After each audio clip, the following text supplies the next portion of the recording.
We did our first Kickstarter campaign. We did a crap load of mistakes. We lost track of how many mistakes we did. We lost 30-40% of the company because of the mistakes we did. It took us 4 years to figure out that having just a game is not enough.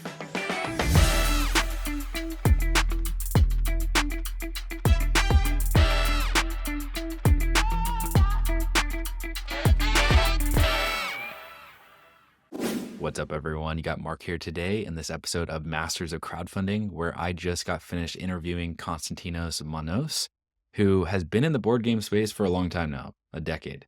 And he is the founder of tabletopanalytics.com, Hive Interactive, and also has his own publishing house called Vesuvius Media. And his first campaign that he launched, his first board game, was back in 2015.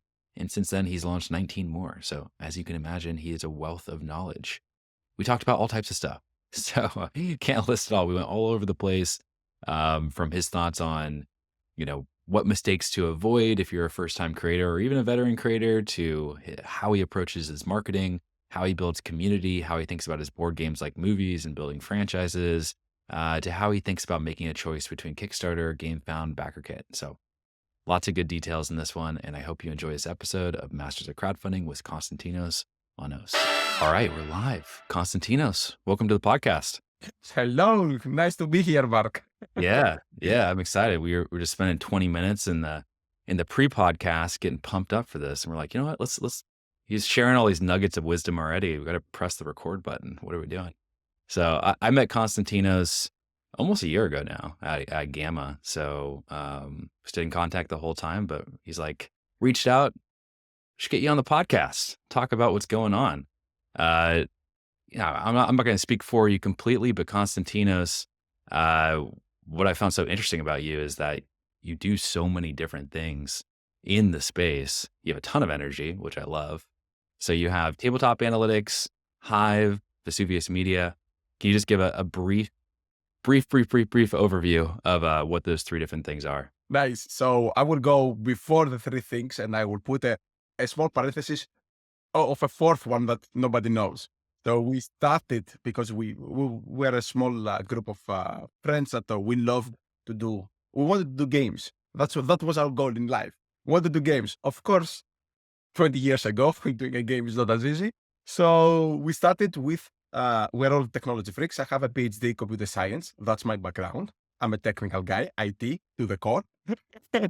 So the easiest way to do it is do an electronic digital game. And because internet came into our lives back then, we did our first internet browser game. In the process, mobile became a thing. The cost to produce a mobile game skyrocketed. They were way out of our budget. We had already invested in art and graphics, but we still wanted to create games. And at that point, we said, how about we take the stories, the images, and all the cool things that we have already created and invested into our then online game called Universe Online, which we had to rebrand to Centauri Saga because DC Universe Online. They were after us, but still you can't compete with DC. And then Centauri Saga, we said, okay, create Centauri Saga and make it a board game. And that was our first board game in 2015-16. We launched it in Kickstarter. And our choice back then for Kickstarter was because crowdfunding was the only way for us to make our dream a reality. If you have a small card game where you have a cost of production $2,000, $3,000, you can do it on your own. But when you have molds, when you have sculpts, when you have plastic figures, when we didn't even know the technology, we had to go to China, produce, then the startup costs are huge. We couldn't cover them. So we have been monitoring Kickstarter. We were Kickstarter backers ourselves. That's how you start first, being a gamer, then being a designer. And that's how we entered the industry. We did our first Kickstarter campaign. We did a crap load of mistakes. We lost track of how many mistakes we did. We lost 30-40% of the company because of the mistakes we did. In the process, we realized that, we're nice people, we're gamers, we're designers, but from designing and gaming to developing, producing, manufacturing, delivering, putting it into retail, this is a whole cycle that we had no idea what it is. We would need more help. We would need more tools. We would need more friends.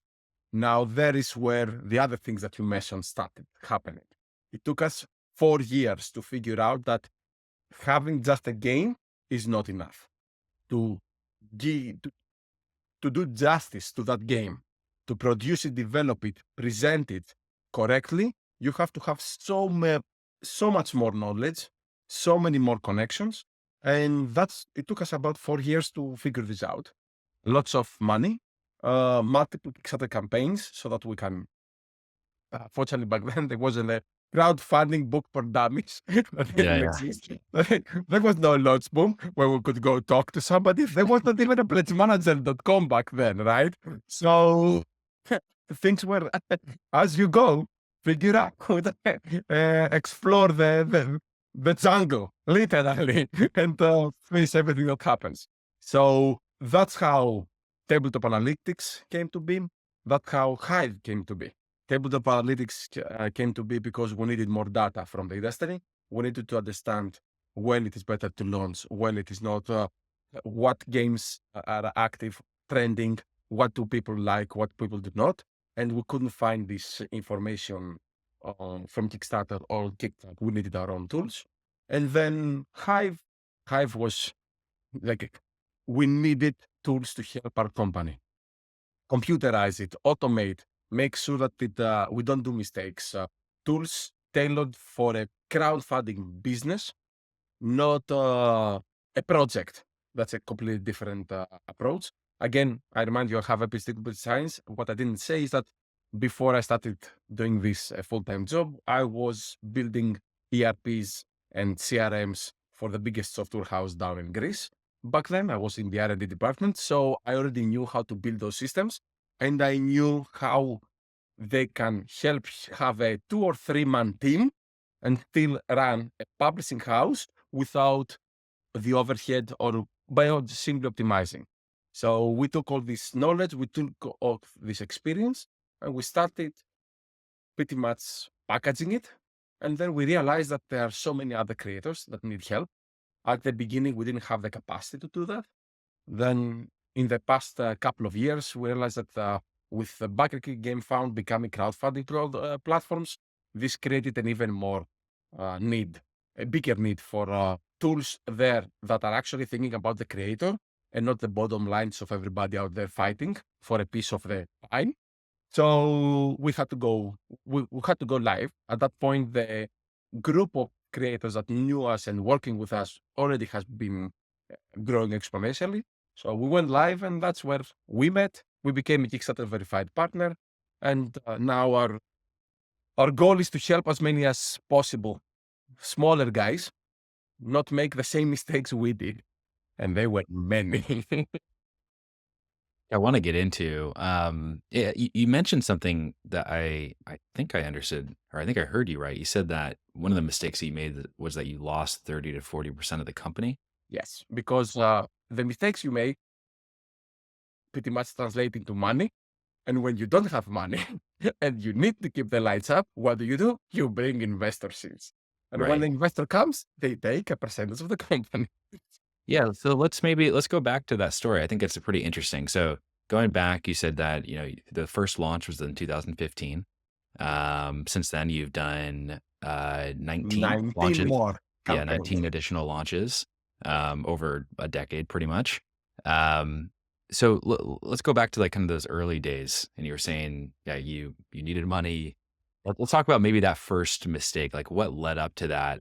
So the first Kickstarter campaign finishes with about, if I remember correctly, about $60,000 On your first one, in the first one. Yes, well, it was 68,000 Canadian. Yeah, I have. 68. Yes, it was about 1,000 backers, which was a huge accomplishment. Now 2016, right?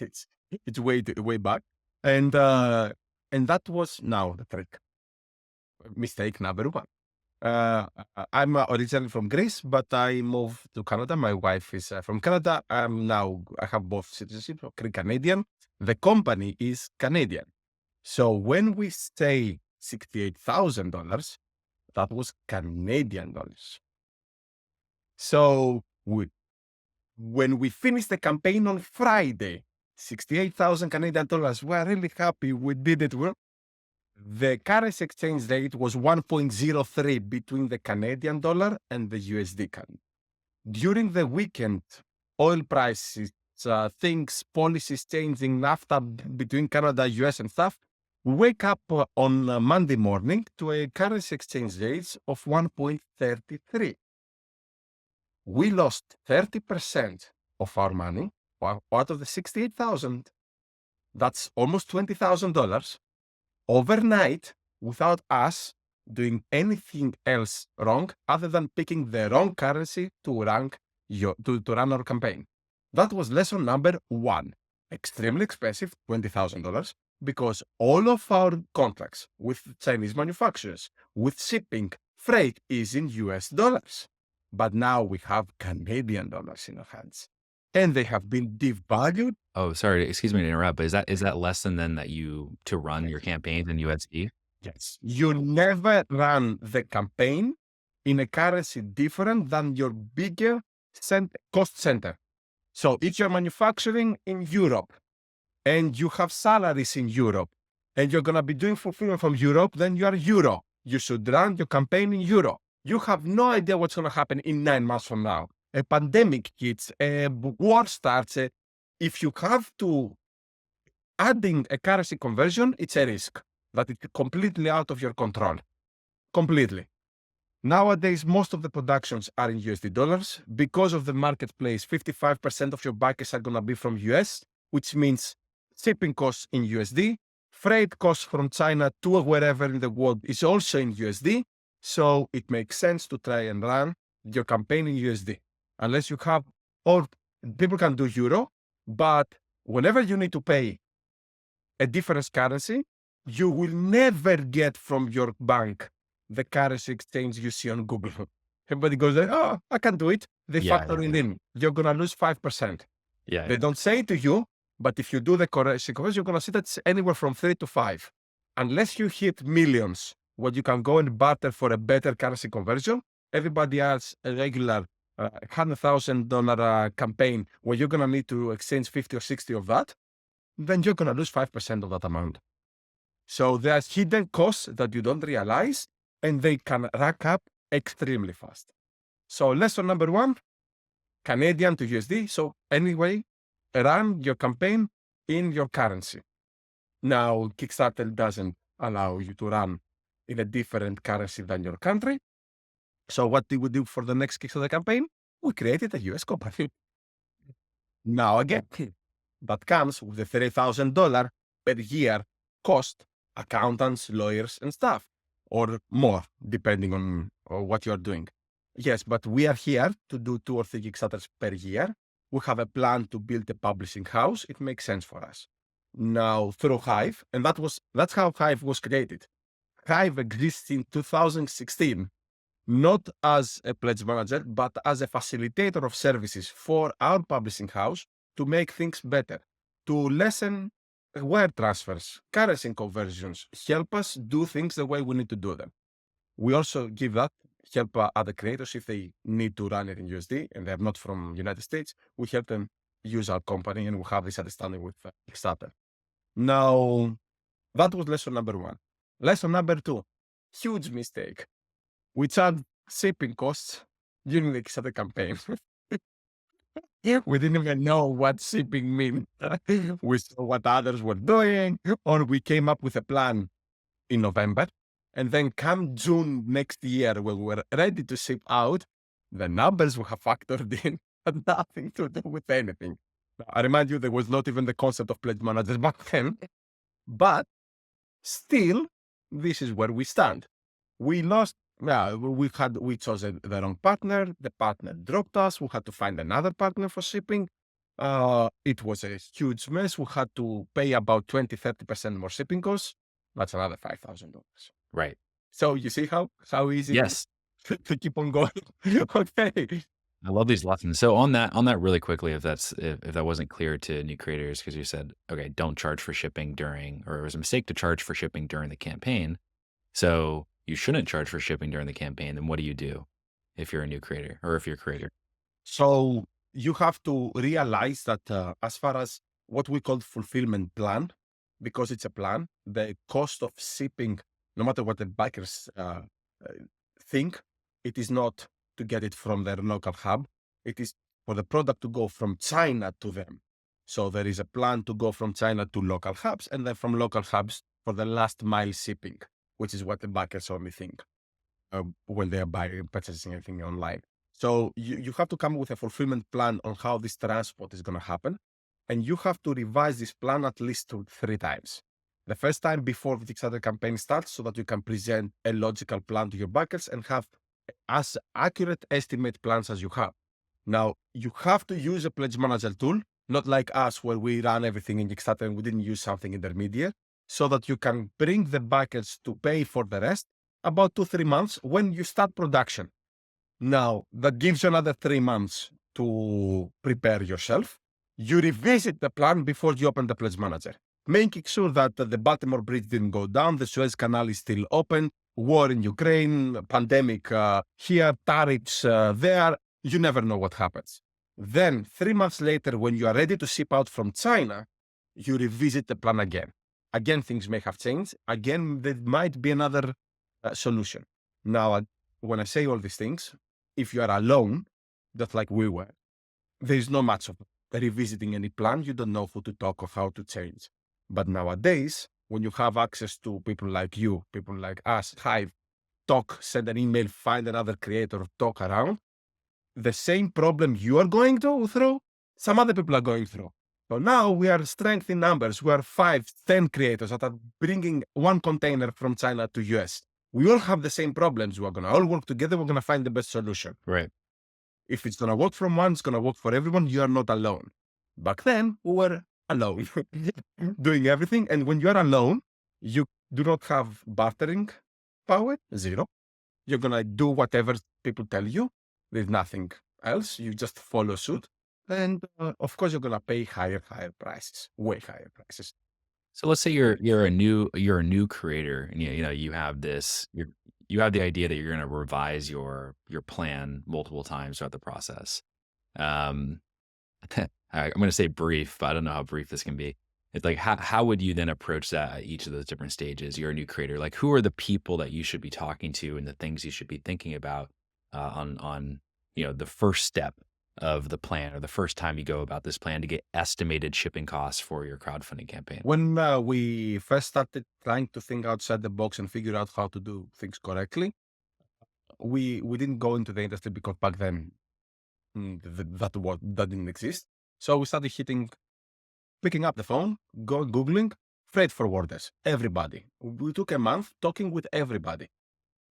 The process was for us to learn how the freight industry work in general. So what you lack as information is, how can I go through the different quotes that I get? How can I see if somebody is promising something that is feasible or not?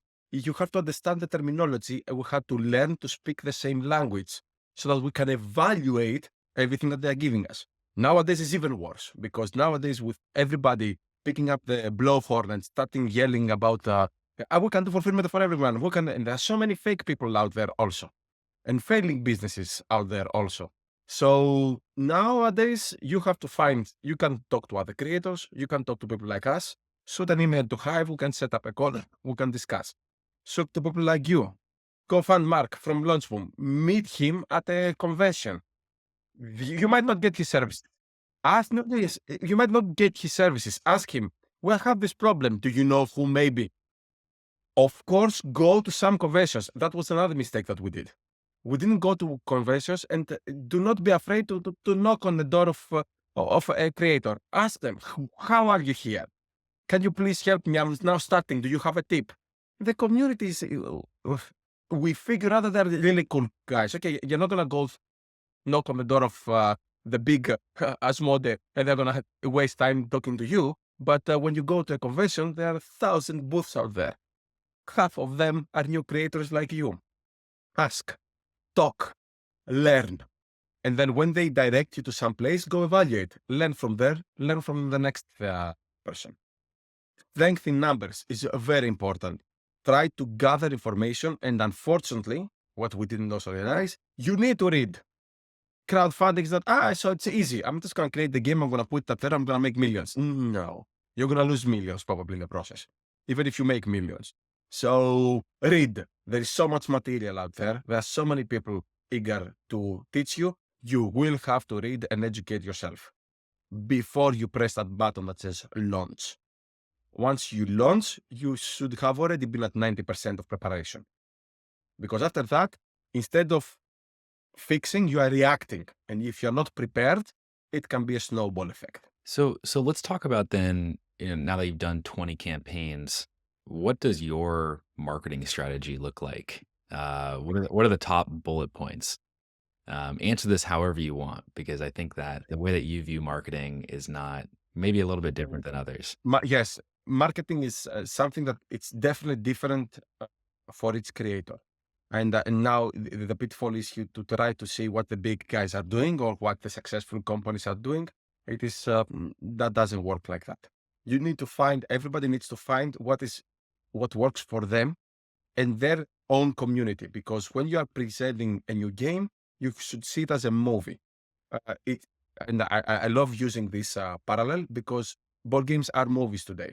The same way your best movie, your favorite movie, you watched it 2 or 3 times in your life, your best board game, you're going to probably pace it to 2 or 3 times. Unless it is a Big Bang Theory snippet, 20 minutes, where you can have it on rerun in the back. Again, the Exploding Kittens 10-minute game, which you can play again and again. If it is a full-blown 2 hours, 2.5 hours movie, you're going to do it 2 times, 3 times in your life. So each movie has a different audience, has a different strategy, a different trailer. You may see somebody else doing X and you say, I'm going to do the same thing for me. Does it work for you? So this is the curse and the blessing of the industry. There is no secret recipe. If there was, the big guys would have found it and we had zero chance. The fact that we still have chance and somebody can come with something new nobody has heard of and do millions is because there is no secret recipe. The secret recipe is personal. For us, I have been saying, especially in the last couple of years, where now we're learning more. After done 20 campaigns and done again multiple mistakes, for me mistakes. I went to the train of new game every time, because I've seen everybody else doing it. And then I realized that every time I start marketing from zero. So my company is as good as the next game. Marketing says, no, said, sorry, stop. 10 years company will have 3-4 titles that always sell. In every conventions, people loving them. Break. Again and again and again and again. I have more things to do about these games. Now, when you start doing that, every time you go again to a convention, every time you go again to Kickstarter, you don't start from zero marketing. You already have a community. All the money that you have spent to create the previous one is the next one. You don't lose them.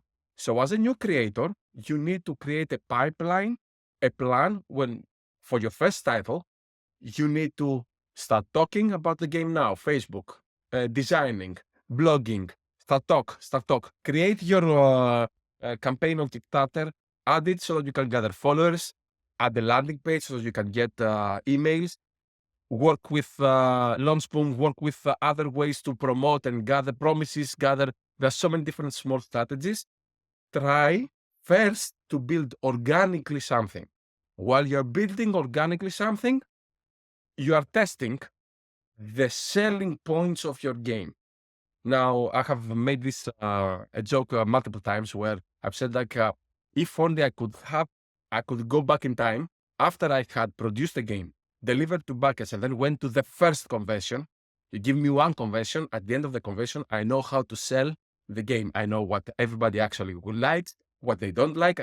If only I can get that experience at the end of that convention, go back in time, I would have restructured my entire Kickstarter campaign. So you don't know the selling points because you haven't. But if you take the time pre-campaign through your marketing, your post, your copy, the text, everything, then you get data. You see what people like, what people don't like, you adapt your strategy. If you do all the legwork before the campaign, then when you launch, things run smoothly. The problem is as soon as you press that button launch, you're going to have an avalanche of people coming in, and they're going to give you 10 to 30, 40 seconds. And they will not give you this time again. So back in the days, we were trying again and again, and we all started doing marketing after we lost. Nowadays, we understand that we have to start before. Now, again, budgets, options. Not every campaign can be the same. It is extremely expensive to go to have a booth to any convention and present there without selling anything, just to gather promises and emails that will not convert afterwards. Everybody has to have a different plan. Yeah. Yeah. Oh, excuse me. I hate I keep interrupting you. No worries. That's not how. I know you have so much to say, but before I forget, if I understood you correctly, you were saying that if you could, you'd go back in time and go to a convention, in the pre-launch, and then Yes. by the end of that convention, you would know how to actually pitch your game, Yes. right? Because imagine that in a convention, what we end up doing is that we're pitching the game 24/7. Like we're there 8 hours, not 24, 8 hours from, and everybody that pass, you pitch the game. So you see what people they like, what they don't like. You change your pitch, you change the component, you get an experience, you understand who the customer is. Because at the beginning, your pitch is generic. It's a board game, it's a card game, it has cool characters, it has, okay, people are like, you and another 1,000 each year.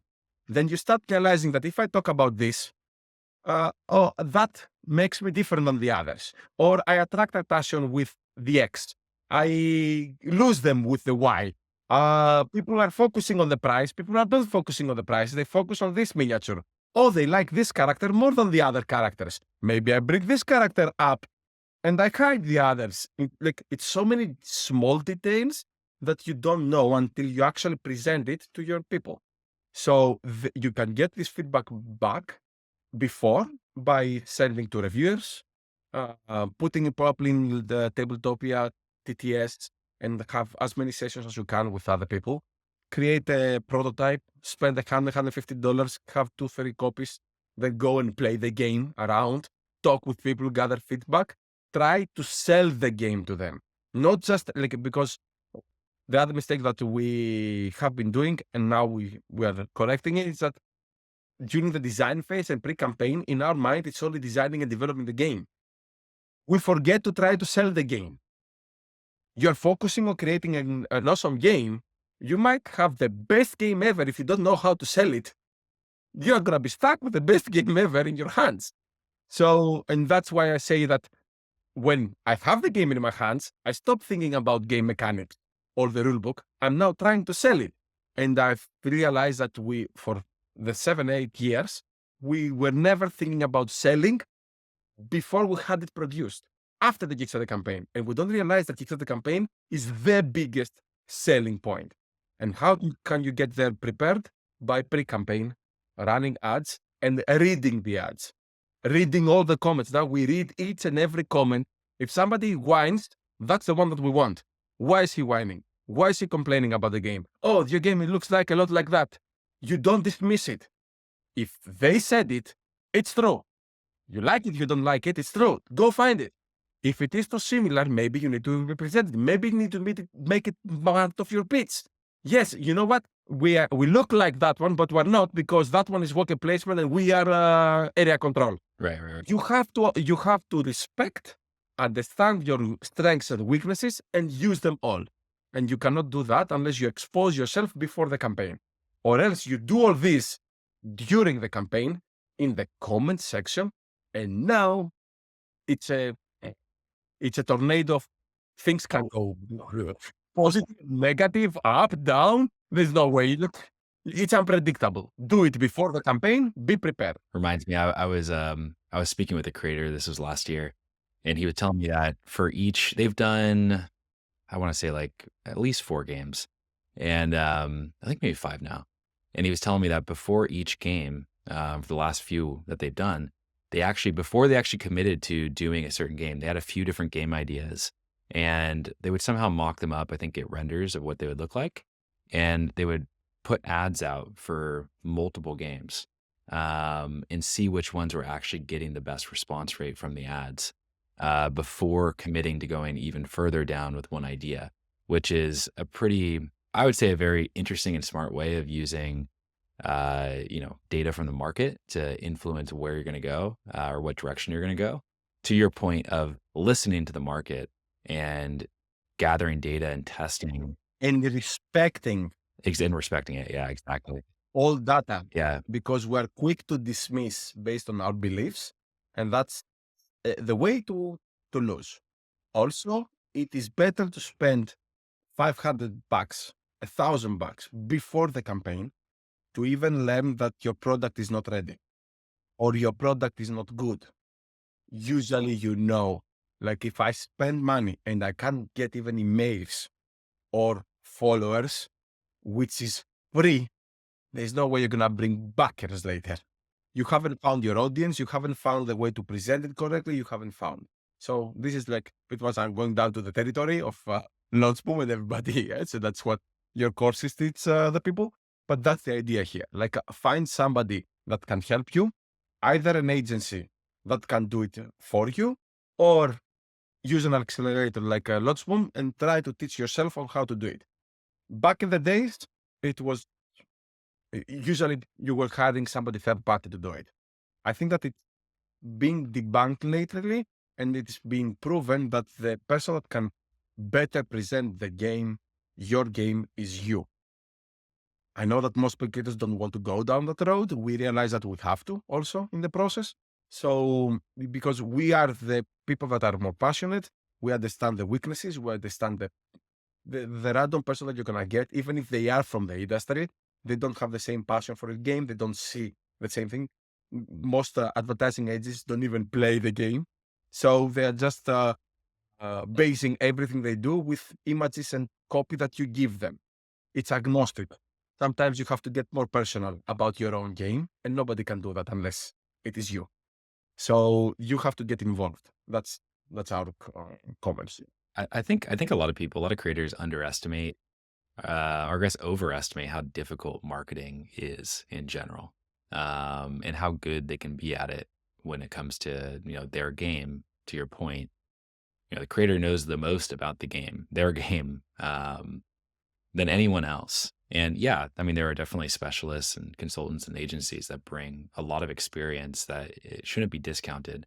But I think people, again, they might, in this point, underestimate just how good they can do at their own marketing if they just understand the fundamentals of how to do it. Yes, and at the same time, I believe that I feel, based on discussions I have with many people, that they expect more from the ads than they should. And I try again. I love this comparison. Look at the movies. If marketing is the only thing that you need, Disney would throw 500,000 as they do, 500,000,000 as they do in marketing every time, and all their movies would make 10 billions. No, they do the same superpower marketing machine. Some flop, some go well, and only one actually per year. And if they're liking, it's gonna be the $1-2 billion project. Not everything becomes a Frozen and Encanto. It is from the same producers, from the same marketing. So that's why I love using the movies, because that's the parallel. So if you do, you need to make sure that your product is good and the people are looking for it. Because if there is a problem there, no amount of marketing will make it.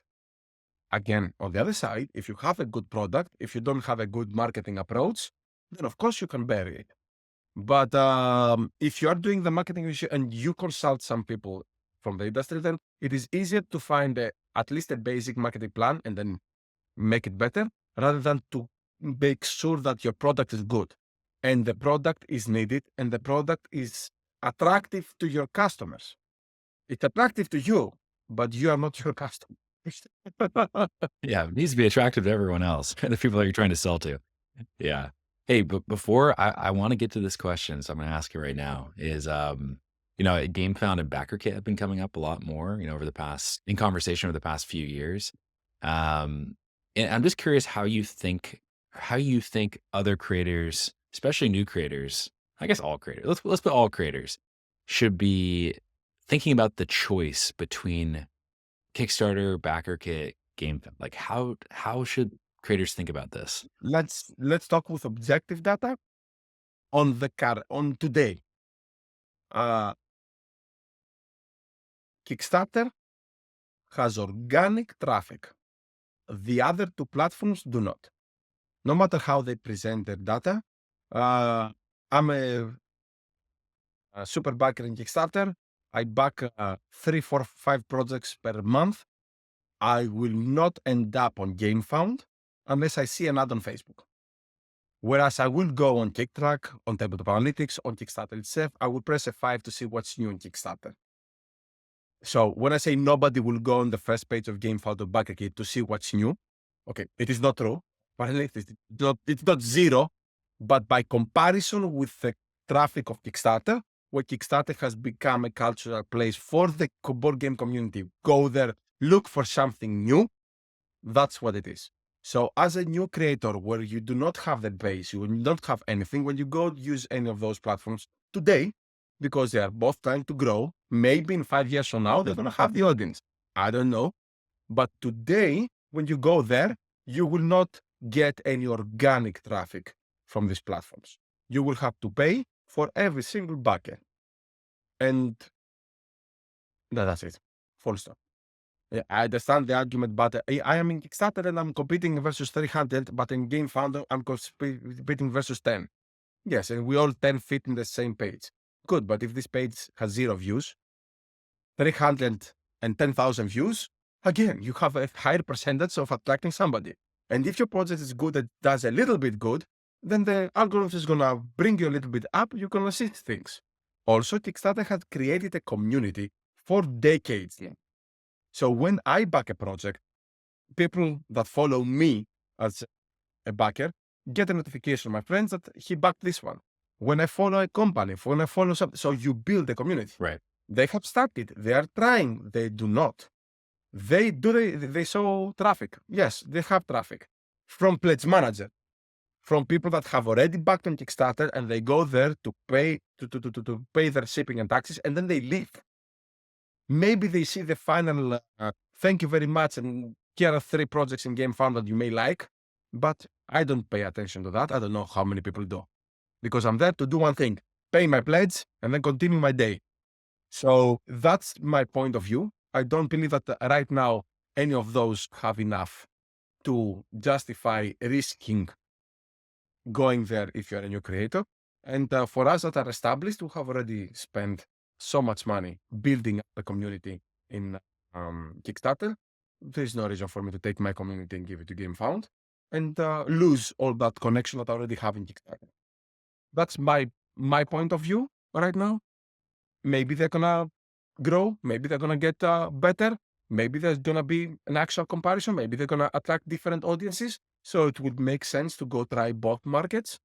But that's the idea here today. Yeah. Okay. No, and I appreciate your opinion. I think especially because you've been doing this for so long. So it sounds like, correct me if I'm wrong, what you're saying is that especially if you're a new creator, there's probably a lot more risk of going and trying out BackerKit and GameFound, just in general, because with that said, it does seem like there are some certain categories on each of the platforms that are performing pretty well. For example, on BackerKit, to be fair, RPG category, there are a lot of RPGs, a lot more RPGs going and launching there that aren't just veteran creators, that are new creators that I've been seeing. That's interesting. There's definitely, from a numbers perspective. Well, numbers perspective, in Kickstarter, they had 1,500 projects in the RPG category launched in 2024. Yeah. So maybe we see 150 in BackerKit. Okay, still 1/10. Yeah. It's more, it's like, I guess I'm making the point of like, it's interesting to look at to see how there are, certain categories that seem to be taking more interest in these different platforms. That may be. My question here would be the RPG community. Is it tuned to go to BackerKit and look for new RPGs? Or do they go to Kickstarter and look for, because as I told you, like my comment here is on organic and not on paid traffic. Because if you are looking only at paid traffic in your own community, then you can bring it to your own website. Go to like they did Hero Quest. Cosmos, they run crowdfunding campaign on their own platform. Okay, so that's it. You can do this. It's like Cool Mini living from Kickstarter, going to GameFound. They take their base and go. Again, I believe that they're making less money in GameFound than they are making in Kickstarter, but that's for them to figure it out. But if you are a new person, if you are looking for RPGs, and you say, okay, what a new and exciting thing exists? Will I think, me, myself, that, let's go look back at it if there's an RPG new. Before or after, I already looked at Kickstarter. Right. I That's don't what know. I'm saying. Yeah, it's an interesting point. I mean, I think I would agree. It makes more logical sense because Kickstarter has been around for so long that their organic traffic most likely is quite a bit larger for pretty much every single category, which makes sense. So really, it comes down the way I'm looking at it to risk. I would say like how much Right risk. now, for me, yes, Yeah. that's it. Yeah, and like there would have to be if the organic traffic is likely going to be lower, very likely going to be lower on GameFound or BackerKit versus Kickstarter for your game. What are the additional benefits that you're getting from going on BackerKit or GameFound?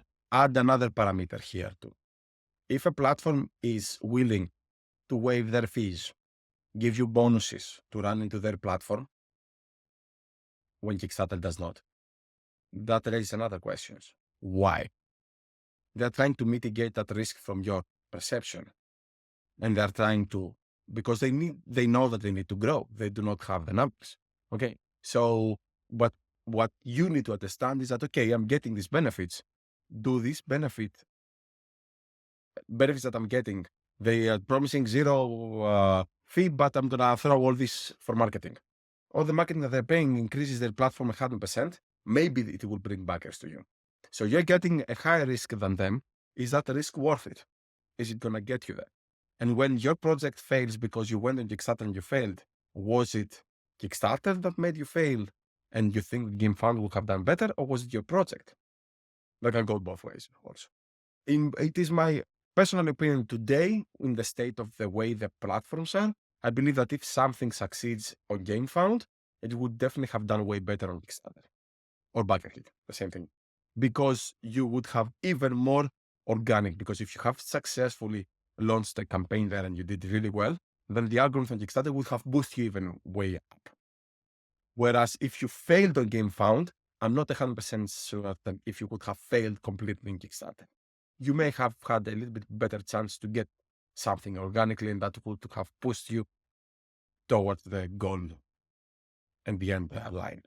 That's my point. Makes total sense. I appreciate you sharing your opinion on that. I think it's really helpful for creators to hear that. Again, because you have so much experience. Now, I want to just finish this off with what are the best ways for people to work with you? Well, right now, it's the best way is to just go to Hive and contact us. We are there. You can book a call with us. The difference, again, with Hive and the way we work is we understand that each creator is unique.